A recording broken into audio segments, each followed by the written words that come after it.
and it was 1-0. I remember I was playing left back, and I went to run forward, and I just heard the manager screaming at me, saying, "No, no, no." So I stopped, but my instinct was to go. Tony Mowbray. Yeah. And then once Rangers scored, news filtered through from the Rangers end that Celtic were conceding goals.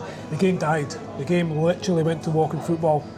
Nobody touched each other. We sat in a really low shape, 10 men behind the ball. Rangers didn't want to come at us because they didn't want to lose the ball in case we went up and we scored. That was extraordinary, and I was there that day, and I've never known a game like it. I mean, I think both sets of fans were singing Sunshine on Leith. Yeah.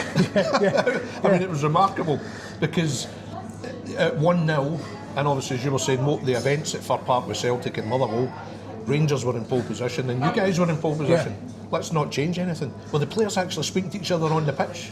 Yeah, if I remember correctly, we were. We weren't, huddled together having, chats, but we were saying, like, just calm down, easy, and maybe in the wide areas somebody would get the ball. Let's just say it was Thomas Buford, Peter Lovencrans. I would be like, just pass it back, and then we'd get the ball, and they'd be saying, "No, just take it easy," because everybody was happy. And now, you could say in the Simply speaking, that's unprofessional. I was going to say you could always argue the point that that's not the way games should be played. The integrity of it. Yeah, but it's very easy to say that when you're sitting watching the game, or you're a supporter of the opposition or a player of the opposition.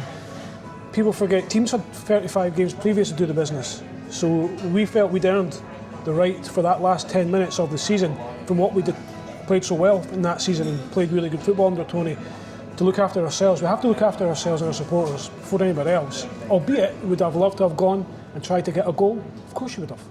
But that would go against all your professional instincts to settle for a defeat, especially at home as well.